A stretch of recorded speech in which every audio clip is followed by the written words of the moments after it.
Bom dia, povo, tudo bem com vocês? Aqui é o Chicão de novo. A gente vai falar um pouquinho hoje sobre escrituração, tá? Dando continuidade a um pouco sobre o que a gente já vem falando da contabilidade. Hoje a gente vai entrar nos detalhes, né, do processo de escrituração. A gente vai entender um pouquinho o que é a escrituração, né, como é que ela deve ser feita, é, as particularidades do processo de escrituração, que é importante para uma pessoa que trabalha com a área contábil ter um entendimento, a compreensão dessa fato tão importante da contabilidade, né? Dessa atividade muito importante da contabilidade, tá certo? Então vamos lá. Bom, falar um pouquinho sobre o conceito, né, de escrituração, nada mais é do que uma técnica contábil de registrar tudo aquilo que acontece na empresa nos livros, né, próprios que são destinados a evidenciar toda a evolução no patrimônio da empresa, tá? E aqui nós temos alguns exemplos, como o livro diário, o livro razão, o livro caixa, tá? Que são aí é, alguns dos instrumentos, né, alguns dos livros contábeis mais utilizados. Aqui embaixo a gente vê aí a Lei 10.406 de 2002, que é o Código Civil Brasileiro, aonde no seu artigo 1179 fala sobre a obrigatoriedade da escrituração, né, dos atos administrativos, né, das coisas que acontecem dentro da empresa. Tá? Então, no artigo 1179 fala que nós somos obrigados a fazer uma escrituração sistemática das atividades empresariais, tá? A única exceção é o pequeno empresário, aquele que está dentro do MEI, tá? Aquele empresário que se enquadra como MEI, ele não tem essa obrigatoriedade de escrituração, tá? Mas a partir do micro e pequeno empresário para cima, sim, é preciso ter, tá bom? Outra coisa que diz, né, no artigo 1182 é que a escrituração é de responsabilidade de um contabilista legalmente habilitado. Ou seja, não dá para a gente simplesmente fazer, tá? Eu preciso ter um profissional, né, da contabilidade devidamente habilitado. O que vem essa habilitação? É uma pessoa com formação técnica ou de nível superior, tá, em contabilidade com registro no Conselho Regional de Contabilidade. Tá? Então, eu preciso ter dessa forma. Ah, professor, então a gente não vai poder fazer escrituração? Veja bem, dentro de um escritório contábil, nós temos o contador responsável, ou os contadores responsáveis, tá? E nós temos os outros profissionais, os assistentes contábeis, né, ou os técnicos contábeis, tá certo? Essas pessoas, né, os contadores, né, os bacharéis em contabilidade, tá, devidamente formado, devidamente registrado, são eles que assinam esses livros, tá? Porque precisa ter uma assinatura. A partir do momento que o profissional da contabilidade assina o livro, ele está atestando o quê? A qualidade das informações. Então, ele, claro, ele não vai fazer toda a escrituração, mas ele vai delegar isso para pessoas, né, para os seus assistentes ou para os seus técnicos fazerem, mas ele tem como responsabilidade de verificar, de validar aquela informação, tá? Então, só assim depois dele fazer essa validação que ele vai dar sua assinatura lá, tá certo? Joia. Vamos falar um pouquinho sobre classificação de empresas, tá? Então, na Lei Complementar 123 de 2006, lá no seu artigo 3º, ele faz ali algumas classificações de empresa, tá? Então fala do pequeno empresário, fala da microempresa e da empresa de pequeno porte, tá? A microempresa nada mais é do que aquela sociedade empresária, né, ou o empresário simples com faturamento anual até 360 mil reais, tá? Já a empresa de pequeno porte é aquela que vai faturar entre 360 mil reais e 1 centavos até 4 milhões e 800 mil, tá? Esse valor foi revisado nessa Lei Complementar 155 de 2016, tá? Aonde antes era 3 milhões e 600 mil, agora foi para 4 milhões e 800. Com relação ao MEI, o faturamento do MEI, se você olhar lá no artigo 18, no artigo 18A, tá? No parágrafo 3º, inciso 5, você vê que o faturamento anual do MEI é até R$ 81.000. Também foi alterado, tá? Na Lei Complementar 155 de 2016. Tá? Geralmente aí, o que é o MEI? Tá? Só para alguns que ainda não conhecem, a modalidade do MEI é uma modalidade que serve para, como é que eu posso dizer aqui para vocês? Ela serve para formalizar aquelas pessoas que não têm um emprego formal, não têm uma carteira assinada, tá? De uma certa forma. Então, ela dá a oportunidade para que pessoas que têm ali pequenos negócios na sua casa, na sua garagem, consigam ter uma formalização. Isso lhe dá acesso, inclusive, a possíveis contratos com o governo de uma forma mais. Além disso, né, além dessa possibilidade, você tem também o respaldo do INSS, tá? Da Seguridade Social. Então, tudo aqui tem em termos de aposentadoria, auxílio, o MEI ele está resguardado pela Seguridade Social. Tá? Então, essa é uma das vantagens do MEI. A microempresa e empresa de pequeno porte, ela tem uma outra característica, porque esses tipos de empresa podem aderir ao Simples Nacional. Tá? O que é o Simples Nacional? O Simples Nacional nada mais é do que uma forma de tributação simplificada, onde apenas com uma guia você consegue inserir todos, né, os tributos pertinentes a um tipo de empresa. Tá bom?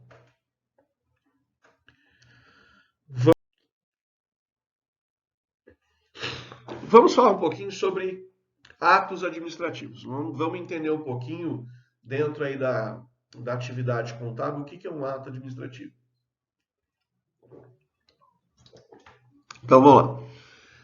Ato administrativo é tudo que ocorre numa empresa, tá? Mas de uma forma que não provoca alteração patrimonial. É tudo que é feito dentro de uma empresa, mas que não tem nenhum tipo de alteração, de impacto no patrimônio da empresa. Tá bom? Aqui a gente tem alguns exemplos, como a admissão de um colaborador, tá? Quando você contrata um colaborador, um funcionário, isso não gera um impacto, mas é um ato administrativo, certo? Você está lá chamando a pessoa, faz uma entrevista, traz lá os documentos, você vai fazer lá o exame admissional e a pessoa começa a trabalhar na empresa. Isso não é um ato administrativo, mas isso não tem impacto no patrimônio, tá bom? Se a gente pegar um outro aqui, um outro exemplo, a assinatura de um contrato de compra e venda. A assinatura do contrato em si, ela é um ato administrativo, mas ela não gera impacto no, no patrimônio da empresa. Tá bom? Aí tem outra questão como fiança em favor de terceiros. Imagina que você tem ali uma empresa, ou o próprio sócio da empresa vai fazer uma compra e a empresa age como um fiador em favor desse terceiro. Entenda que essa ação ela não exige ali uma mudança de patrimônio, mas é um ato administrativo. Tá? Nós temos aí alguns exemplos, tá, que podem acontecer aí de ato administrativo. Tá? Uma das coisas que acontece, assim, como o ato administrativo ele não provoca alteração no patrimônio, né, geralmente eles não são contabilizados. Só que, assim, tem alguns que eles são considerados importantes, eles são relevantes para o negócio, tendo em vista os seus possíveis efeitos. Isso pode gerar uma modificação no patrimônio futuramente. Tá? E geralmente eles são feitos o quê? Eles são contabilizados por meio das contas de compensação. Tá? Vamos lá. Aqui nós temos alguns exemplos de contas de compensação. Tá? Remessa de bens a terceiros para industrialização e consertos ou como empréstimo. O que acontece? Em algumas situações empresariais, eu tenho que mandar, por exemplo, uma matéria-prima, tá, para um fornecedor. Esse fornecedor ele vai industrializar essa matéria-prima, ele vai transformar a matéria-prima num produto. Tá? Então, o que acontece? Eu mando esse material para lá, ou seja, eu faço o registro, vou emitir nota tal, e tudo mais, e essa matéria-prima ela vai voltar para mim em forma de produto. Tá? Então, a remessa de bens a terceiros para industrialização é uma forma de conta de compensação. Assim como remessa para conserto. Imagina que eu tenho lá uma máquina que eu vou mandar para um fornecedor fazer manutenção. Então, eu estou tirando o ativo da empresa e estou mandando para o terceiro para ele arrumar para mim. Tá? Vamos pegar aqui uma. Imagina que eu tenho aí uma roçadeira, tá? Da empresa e que de repente eu vou mandar essa roçadeira para um conserto. Então, eu estou, né, mandando lá para assistência técnica fazer uma manutenção. Você está entendendo que assim, eu estou apenas transferindo, fazendo a movimentação de um bem para outro lugar. Eu não estou transferindo patrimônio. Essa é a diferença. Tá? Então, por isso a gente cria essas contas de compensação. Tá? Para fazer essa movimentação de ativos, mesmo que seja para em poder de terceiro, né? Ou seja, eu estou mandando lá o material para ficar em posse de terceiro, mas ele vai retornar para a empresa no futuro. Tá? Mas sem causar nenhum impacto no meu patrimônio. Então lá, remessa, recebimento, fiança a favor de terceiros, avais a favor de terceiros e remessa de títulos para cobrança simples. Tá? São alguns exemplos de contas de compensação. Tá? Existem outros exemplos de conta de compensação. Tá? Vamos pegar aqui, por exemplo, remessa de títulos ao banco, né, nos casos de empréstimo mediante a caução. Então, imagina que você está fazendo ali um empréstimo com o banco, onde você está usando as duplicatas dos seus clientes como calção. Tá? Você entende que é o seguinte, o banco só vai cobrar de você, né, ou fazer uso dessas duplicatas se você deixar de pagar. Entendeu? Se você pagou ali direitinho, o banco não vai fazer uso disso. É a mesma coisa com o empréstimo em garantia. Quando você faz uso de um ativo da empresa como garantia, por exemplo. Tá? O banco só vai usar a garantia quando for descumprido o contrato. Aí sim pode causar um impacto no seu patrimônio de alguma forma. Tá bom?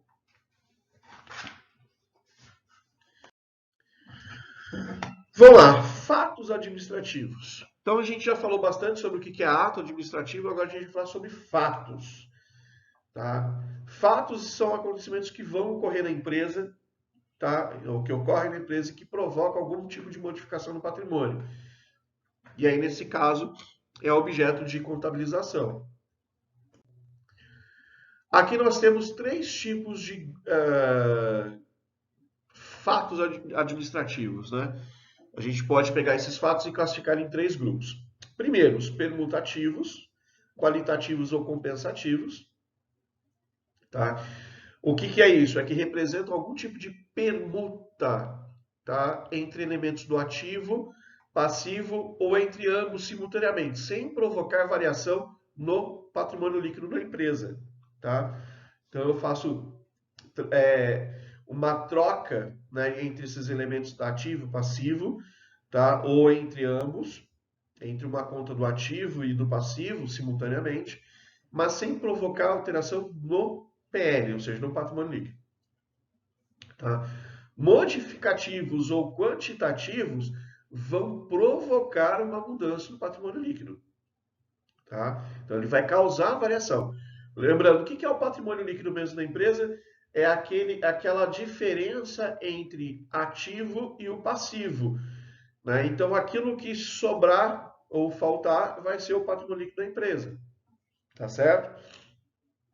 Isso é o patrimônio líquido da empresa. E o misto é aqueles que envolvem tanto o fato permutativo quanto o modificativo. Tá bom? Aqui eu vou dar um exemplo né, de fatos permutativos, tá? Bem interessante. Então a gente fala que compras à vista, vendas à vista ou a prazo, pelo mesmo preço de custo. Isso são alguns fatos permutativos. Quer ver? Aqui eu coloquei um balancinho só sobre contas do ativo, tá certo? Então eu tenho lá disponível no meu caixa R$ 3.500, na conta do banco eu tenho 10.850, eu tenho duplicatas a receber dos meus clientes em torno de R$ 19.130 e tenho mais 36.400 de estoque. A soma total disso daqui dá 69.880. Ok? Então vamos pegar aqui. Fato 1. Venda à vista de mercadoria no valor de R$ 500. Aqui eu vou ressaltar uma coisa. Essa venda, a gente está fazendo uma venda com valor a preço de custo. Tá? Ou seja, eu não estou colocando lucro aqui. Porque se eu fosse colocar lucro aqui, aí ele seria um fato modificativo. Tá? Mas aqui nesse caso a gente está trabalhando um fato permutativo. Tá certo? Então vamos lá. Venda de mercadoria no valor de R$ 500. O que acontece? Eu estou baixando o meu estoque em R$ 500. Tá vendo? Saio de 36.400 e vou para 35.900. Os R$ 500 dessa diferença vai para onde? Vai lá para minha conta caixa, que vira R$ 4.000. Tá vendo? Fato permutativo é isso. Eu apenas estou trocando o valor, né, de uma conta para outra. Simples assim. Tá? Sem nenhum acréscimo. O valor aqui final aqui, ele permaneceu o mesmo. E não houve nenhuma mudança lá no meu patrimônio líquido da empresa. Vou pegar mais um exemplo. Vamos pegar aqui uma venda a prazo, também a preço de custo, tá? Sem lucro. No valor aí de R$ 300. Vamos lá, sai mais 300, então sai de 35.900 para 35.600. Os R$ 300 aqui. E ele vai para onde? Para o meu duplicados a receber, já que é uma venda a prazo. Que sai de 19.130 e vai para 19.430 reais. Então, tiro 300 daqui e coloco 300 nessa conta duplicados a receber. Né? Então, tiro 300 na minha conta estoque, coloco 300 na minha conta duplicados a receber. E pronto. Isso é um fato permutativo. Tá? É uma forma de ver como é que esses elementos se conversam entre eles. Tá bom? Aqui ele fala, né, fatos permutativos entre elementos passivos. Aqui a gente está falando de retenções efetuadas dos salários empregados na folha de pagamento, no encargo tributário ou sindicais, e transferência do passivo exigível a longo prazo para o circulante. Tá? Quando a gente fala de retenções efetuadas nos salários empregados de folha, imagine o seguinte. Dependendo do salário do funcionário, eu tenho, por exemplo, o INSS, tá? E o imposto de renda. O INSS, ele é descontado da folha, ou seja, ele é descontado do salário do empregado. Então, eu vou fazer o quê? Eu vou fazer uma retenção desse valor, ok? Por quê? Porque eu tenho que pagar o INSS. Eu tenho que pagar o INSS, tenho que pagar o imposto de renda também, ou seja, eu tenho que pagar para a Receita Federal. Então, esses são elementos que vai sair do salário do trabalhador e vai pagar. Só que a empresa precisa fazer o quê? A retenção desses valores. Tá certo? Ela precisa reter esses valores contabilmente, dizer assim, ó, então, a folha foi gerada no dia 28, 29 do mês, para ser paga até o quinto dia útil do mês seguinte. Tá? Então, fiz ali. No momento que eu gero a folha, eu já estou fazendo o quê? Gerando ali a despesa, o gasto, certo? Então, tudo que tiver, por exemplo, de retenção, de INSS, de imposto de renda, tá? Que seja de empréstimo consignado, qualquer coisa que vá sair do salário do trabalhador e vai ser pago por um terceiro, isso a gente chama de retenção, tá bom? E aí entra como fato permutativo no passivo. É o mesmo exemplo que a gente deu lá em cima, como com elementos do ativo, tá? Outra situação que daqui é a transferência do passivo, né, do passivo de longo prazo para o passivo circulante. Então, antes eu tinha um compromisso que era de longo prazo e agora eu tenho que transferir para curto prazo, tá? Então, eu só estou mudando de lugar essas contas, tá? Ou seja, eu não estou causando nenhuma alteração no patrimônio líquido da empresa, tá bom?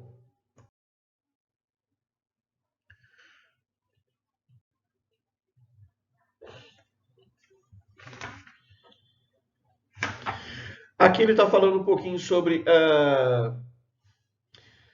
fatos permutativos, né, que podem ocasionar aí um aumento no patrimônio, como compras a prazo, tá? Então, o que que acontece? Quando você faz uma compra a prazo, você está aumentando seu patrimônio, tá certo? Então, geralmente você vai pegar, ah, por exemplo, vou fazer uma compra de R$ 1.000 de mercadoria a prazo. O que que vai acontecer? Eu vou aumentar, eu vou criar um mesmo valor na minha conta estoque e uma outra eu vou criar uma conta com o mesmo valor na minha conta fornecedores, né, ou duplicatas a pagar, tá? Então, opa, eu aumentei meu patrimônio, tá certo? E aí tem a mesma situação ah, com relação à diminuição do patrimônio, né, pagamento de obrigação. Entenda uma coisa, que dessas duas situações eu estou causando mudança no patrimônio líquido. Eu estou fazendo um aumento ou uma diminuição no meu patrimônio total, mas não no patrimônio líquido. Eu só vou entender que é um fato modificativo quando ocasionar uma alteração no patrimônio líquido da empresa. Tá bom? Isso é importante a gente entender. Porque senão a gente vai começar a achar que fatos permutativos, por exemplo, nessa questão que a gente está falando aqui, entre elementos do ativo e passivo, que aumenta o patrimônio, a gente está achando que é modificativo, porque aumentou o patrimônio. Não. Eu só vou entender que ele é modificativo no momento em que o meu patrimônio líquido sofreu alteração. Tá? Se isso me causar lucro ou prejuízo, por exemplo, no meu patrimônio líquido. Tá bom? Aqui. Aqui a gente entra nos fatos modificativos.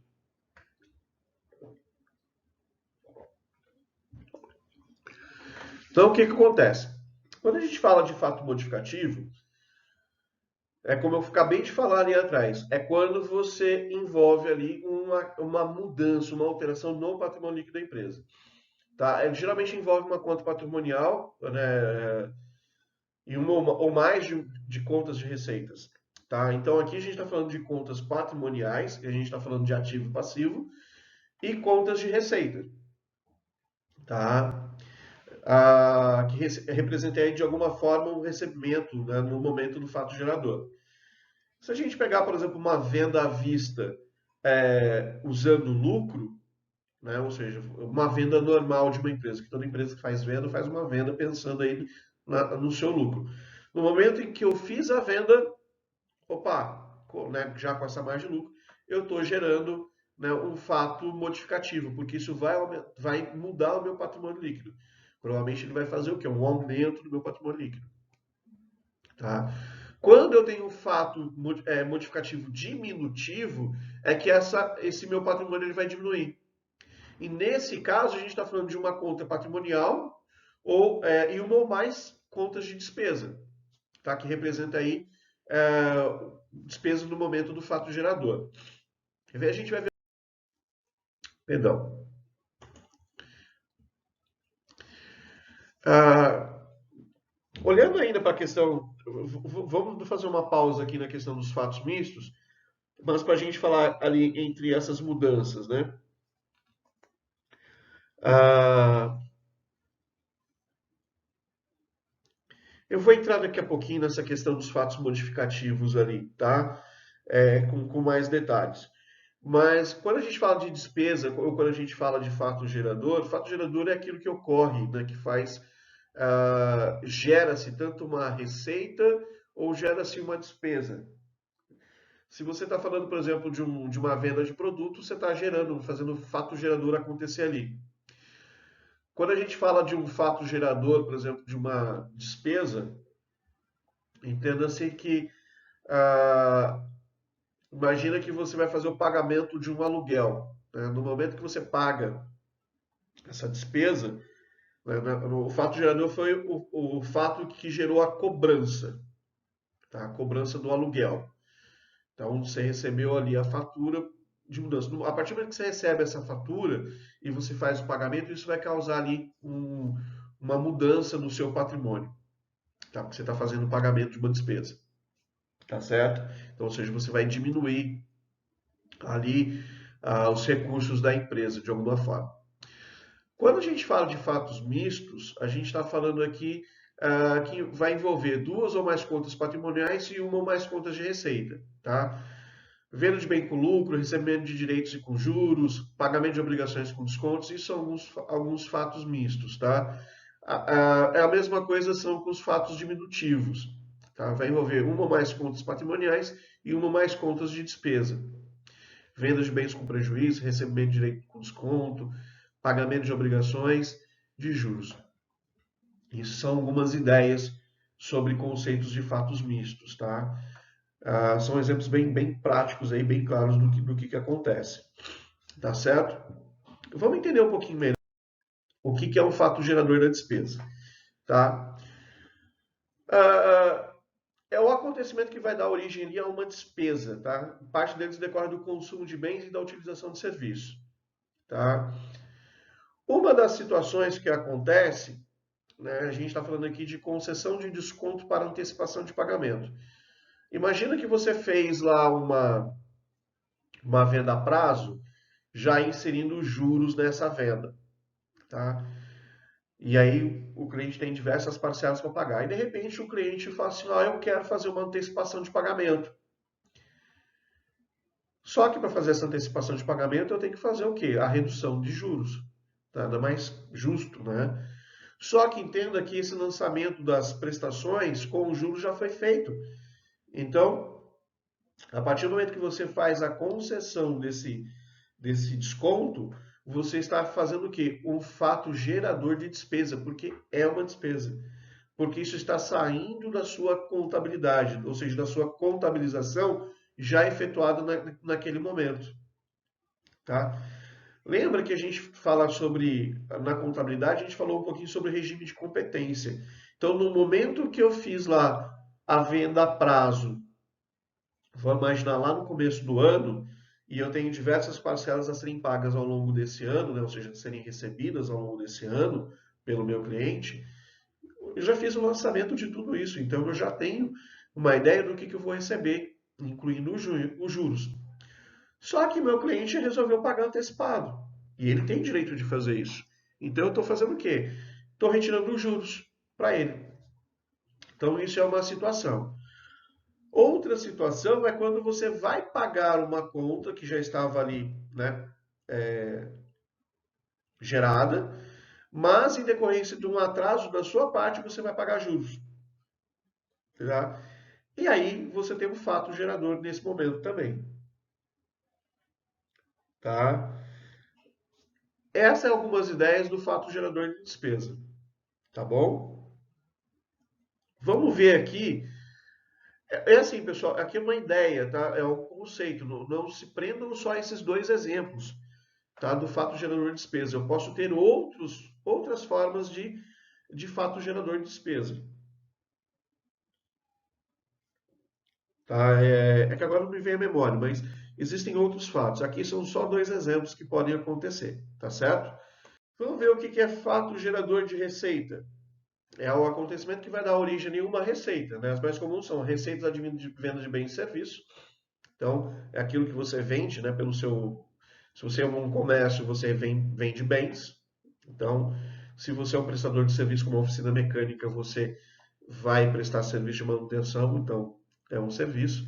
ou pode ter as duas situações na oficina, né? Tanto venda de bens como venda de serviço.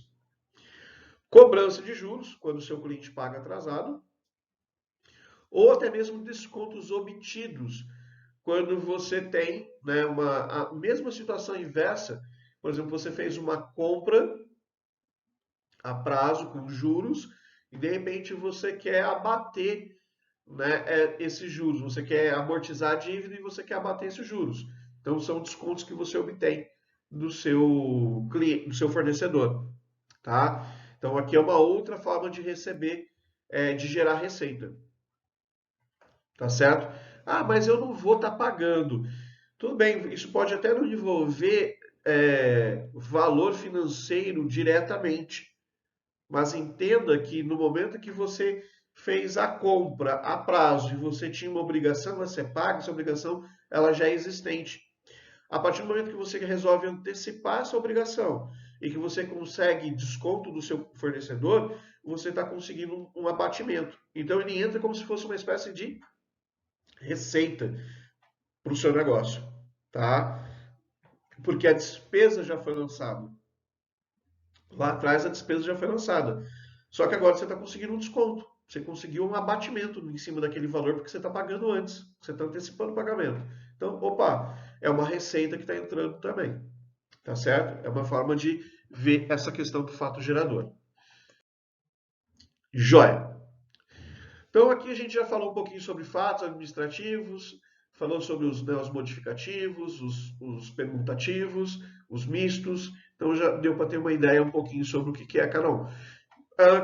Com o passar dos encontros, a gente vai montar algumas atividades que elas têm a ver com lançamento, tá? E aí vai ficar mais fácil da gente entender um pouquinho essa questão, tá bom? Então vamos lá. Vamos entender agora a classificação dos livros de escrituração, tá? Então nós temos livros. Aqui a gente tem três tipos de classificação: quanto à utilidade, quanto à natureza e quanto à finalidade, tá bom? Quando a gente fala de livros de classificação quanto à utilidade, a gente está falando de livros, tá? Principais e auxiliares. Tá? O que são livros principais, né? São aqueles utilizados para o registro de todos os eventos da empresa no dia a dia, tá? Como o livro diário e o livro razão. Os livros auxiliares são utilizados para eventos específicos, tá? Do seu dia a dia, como o livro caixa. Porque qual que é a diferença do livro caixa? O livro caixa você só vai efetuar lançamento de entrada e saída de dinheiro, seja do seu caixa, seja da conta corrente. O livro diário, o livro razão, registra-se tudo, tá? Tudo. Então, essa é a diferença. Existem outros livros, como de controle de duplicatas, tudo aquele recurso auxiliar que serve para ajudar no controle, né, das finanças da empresa, de uma certa forma, são livros auxiliares, tá bom? Quanto à natureza, então nós temos os cronológicos e o sistemático. O cronológico são aqueles que devem ser efetuados, né, seguindo ali de forma rigorosa a ordem, né, dos fatos, de acordo com o tempo que ele acontece. Tá? Então eu preciso fazer os lançamentos assim, de acordo com a sequência em que esses fatos acontecem no tempo. Tá?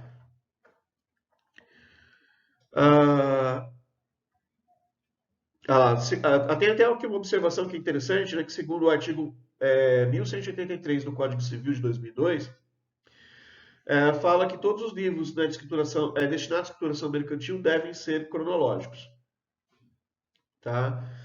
O que são livros sistemáticos? Né? Livros destinados ao registro de eventos da mesma natureza, como o livro caixa, que é utilizado somente para registro de operações que envolvem entrada e saída de dinheiro. E o livro de conta corrente, destinado somente para registro de transações que envolvam direitos e obrigações. Essa é a diferença entre o cronológico e o sistemático. Tá bom? E tem quanto à finalidade. Aí na finalidade nós temos os obrigatórios e os facultativos. Tá? Então, os obrigatórios são aqueles exigidos por força de lei, tá? Seja pelo Código Civil, seja pela legislação comercial, seja pela legislação tributária, societária e por aí vai, tá? Tudo que é por força de lei, né? Ou seja, eu preciso do livro. Por exemplo, livro diário, livro razão são livros obrigatórios. Tá? Livro caixa é facultativo, tá? É claro que vai depender da legislação vigente, tá? Tem livros, por exemplo, assim, que para empresa de pequeno porte ou microempresa não é obrigatório, mas para uma empresa de grande porte, uma empresa SA, por exemplo, precisa, tá? Então é obrigatório por questão de lei. Vai depender muito dessa questão, tá bom? Aqui nós temos aí uma tabelinha que classifica bem essa questão aí dos livros, né? Ah, então, livro diário e livro razão, né, são principais. O livro diário cronológico, né, e ele é obrigatório. O razão, ele é um livro principal também, ele é tanto cronológico quanto sistemático, tá? E também é obrigatório, tá? O livro caixa, ele é auxiliar, atua de forma cronológica e sistemática e é facultativo. Conta corrente também. Registro de duplicatas é obrigatório e o Elalu, que é uma informação eletrônica, tá? Deixa eu tirar aqui a informação do Elalu.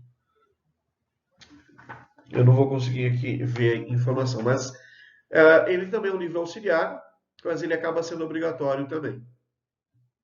Tá certo? Vamos lá. Então aqui nós temos o livro diário. Vou falar um pouquinho sobre ele, tá? Então o que que acontece? No livro diário, nós temos ali registros que são individualizados, tá? Eles precisam ser feitos, né, de forma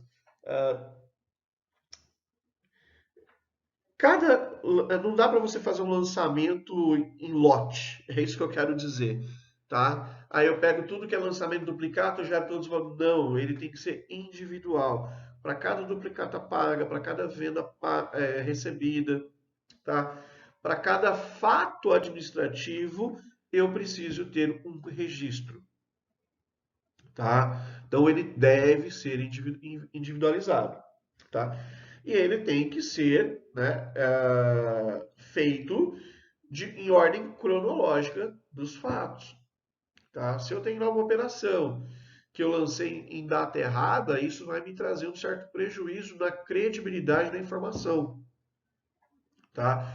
Por isso o rigor, né, o rigor da execução desse livro é muito importante, muito, muito importante mesmo, tá bom? Aí nós temos algumas formalidades. Nós temos as extrínsecas e a intrínseca. Quando a gente fala de formalidade extrínseca, perdão, gente, deixa eu molhar um pouco a goela, que está seca aqui. Então, o que, que acontece? Quando a gente fala de formalidade extrínseca, a gente está falando de, por exemplo, assim, uma formalidade mais relacionada à apresentação do livro, às características físicas do livro. Tá? Então, a gente está falando aqui que ele deve ser encadernado, tá? As folhas precisam ser numeradas sequencialmente, tá? Então, é importante a gente ter essa ideia, tanto sequencialmente como tipograficamente falando, né? Então, precisa ter aquele registro tipográfico. Quem já viu um livro ATA numerado tipograficamente, é aquele feito tipográfico que a gente fala que é impresso, não impressora, mas de forma tipográfica, onde uma gráfica faz a impressão, né, com um tipo, né, gráfico para poder fazer aquilo lá, tá? Então precisa ter esse detalhe. Por quê? Para a gente entender a sequência das fotos. Se você pegar, por exemplo, os antigos talões de nota fiscal, geralmente ele tinha uma numeração sequencial feita de forma tipográfica. Tá bom? Daqui a pouco eu vou entrar um pouquinho nos detalhes né, dos elementos eletrônicos que acabam entrando hoje em dia. mas precisa ter. E o termo de abertura e de encerramento, né, do livro diário. Tá? Esse livro, esses termos de abertura precisam ser autenticados, né, submetidos à autenticação de um órgão competente no registro do comércio, ou seja, na junta comercial. Tá? Quando se tratar de empresa civil, tá? No registro civil de pessoas. Tá certo? E aí vai. Tá? Então, essas são as características extrínsecas do livro diário. As características intrínsecas, que aí a gente está falando de dos detalhes da escrituração em si, a gente fala sobre o idioma, né? Então ele precisa ser feito no idioma nacional, né, do país que ele é executado, em moeda corrente, tá? No nosso caso, o real. Ele deve ser escrito em forma contábil, tá? Ah, como é que eu posso dizer para vocês? O formato de escrever valores tem que ser na forma do registro contábil. Ah,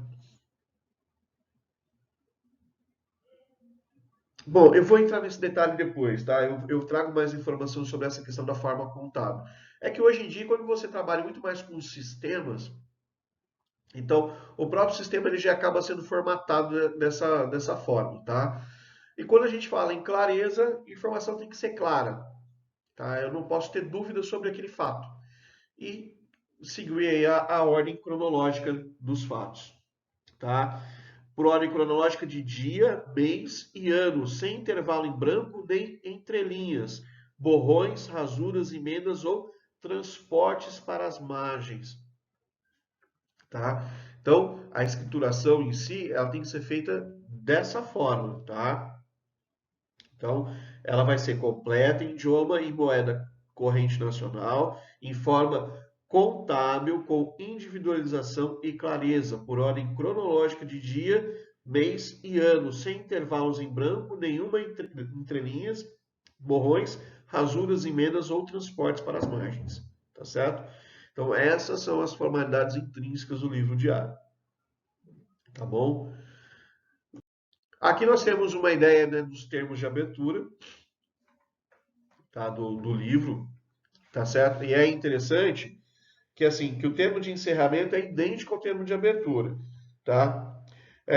Diferenciando somente no título, né, que é em vez de termo de abertura é termo de encerramento, e no tempo do verbo servir, que passar de servirá para serviu. Uh, e aí os termos de abertura e encerramento devem ser apostos, respectivamente, no verso da primeira e no verso da última ficha ou folha numerada do diário, na mesma data e antes de iniciar a escrituração, salvo quando a escrituração for realizada em fichas ou folhas soltas ou contínuas, quando você fala em termos de formulário impresso, tá? Que hoje em dia se usa muito essa questão, né? Por exemplo, eu faço o registro tudo via sistema, mas aí eu faço a impressão ou em formulário contínuo ou folha solta, tá? Mas que ela precisa ser feita essa numeração, tal, direitinho. Caso que sendo o diário encadenado após a sua escrituração, os termos mencionados serão lavrados na data da autenticação, tá? Feitas as devidas adaptações, tanto para o tempo de abertura como de encerramento, tá? E aí pode ser utilizado em outros instrumentos de escrituração, tá? Então, esse é um tipo de informação voltada para o termo de abertura. Com relação às informações intrínsecas, ah, a gente tem que entender que é o seguinte, que o livro diário, né, merece a fé a favor do empresário ou da sociedade empresária, tá?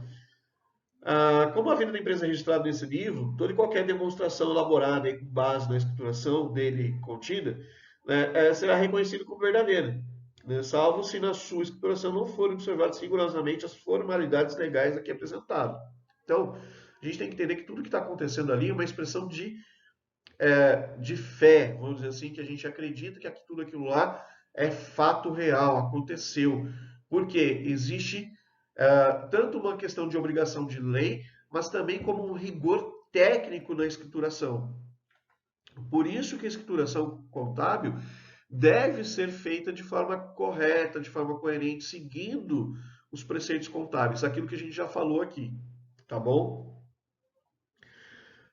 Hoje, assim, de uma certa forma, a escrituração contábil ela já passou por 3 tipos de processamento, tá?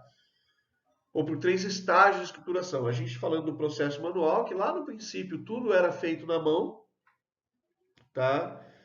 Ah, hoje em dia, esse tipo de processamento não se usa mais, tá? Em virtude da facilidade do acesso à tecnologia da informação, isso praticamente não se usa mais. Mas lá no começo, nos primórdios, a gente usava processamento manual, tá? Aqui o processamento mecânico, né? Nesse estágio a escrituração do diário passou a ser feita em fichas ou em folhas soltas, as quais posteriormente eram copiadas por decalque ou em livro apropriado. Tá? Então, antigamente era feito dessa forma também. Hoje, tá? O que a gente usa muito? Processamento eletrônico de dados. Tá? Na maior parte das empresas, processam a escrituração do diário por meio de computador, sendo que as folhas impressas são posteriormente encadernadas. A legislação tributária disciplina o uso da escrituração por meio do computador, cuidando inclusive dos critérios a serem observados quanto ao armazenamento de dados em arquivos magnéticos. Tá? Então a lei ela tem esse cuidado aí com relação a esse processo, tá certo? Outra coisa que é importante também a gente ressaltar é que a adoção de qualquer que seja o sistema de escrituração do diário não exclui a empresa da obediência aos requisitos intrínsecos e extrínsecos previstos tanto na legislação civil, comercial e tributária, como também nas normas brasileiras de contabilidade. Tá? Então, as empresas que processam a escrituração por meio de fichas, né, ou folhas soltas ou contínuas, são obrigadas a adotar um livro apropriado para a transcrição da demonstração contábil. Tá? Na escrituração é permitido o uso de códigos de números ou de abreviaturas, desde que constem de livro próprio devidamente revestido das formalidades extrínsecas. Tá? Então eu posso usar código, abreviatura, mas isso tem que estar registrado. Tem que estar informando esses códigos. Tá? A empresa que adotar o sistema de ficha de lançamento também poderá substituir o livro diário pelo livro de balancete diário e balanços, desde que sejam observadas as mesmas formalidades extrínsecas exigidas no livro diário. É admitida a escrituração resumida no diário por totais que não excedam o período de um mês, relativamente a contas cujas operações sejam numerosas ou realizadas fora da sede do estabelecimento, desde que utilizados livros auxiliares para registro individualizado e conservados os documentos que permitem sua perfeita verificação. Tá? Isso aí é uma referência ao Decreto-Lei 486 de 1969, quinto artigo, parágrafo 3º. Tá bom? Então, pessoal, hoje a gente falou bastante sobre, né, um pouquinho sobre a escrituração, falou um pouquinho sobre os fatos, de uma certa forma, né, fatos administrativos, atos administrativos, entendemos a diferença, vimos os tipos de fatos, né, os permutativos, os modificativos e os mistos, e também abordamos um pouquinho sobre os livros, né, obrigatórios, né, de uma certa forma, facultativos, e detalhamos um pouquinho o livro diário, tá certo? Aqui nesse slide aqui, vocês estão vendo aqui com o QR Code, tá? Esse QR Code vocês podem escanear com o seu celular, que isso vai remeter uma página, um formulário, um exercício que eu estou deixando para vocês fazerem, referente a todo esse conteúdo que eu passei para vocês hoje, tá certo? Eu de antemão agradeço aí a ajuda de todos vocês, a paciência, peço desculpas aí pelo longo tempo de retorno aí, apesar da gente bater um papinho de vez em quando no WhatsApp, mas agora eu estou passando um conteúdo e a gente vai manter esse ritmo aí, tá certo? Gente, de antemão eu agradeço a todos, tá? E a gente se vê na próxima aula, tá certo? Um abraço, tchau, tchau.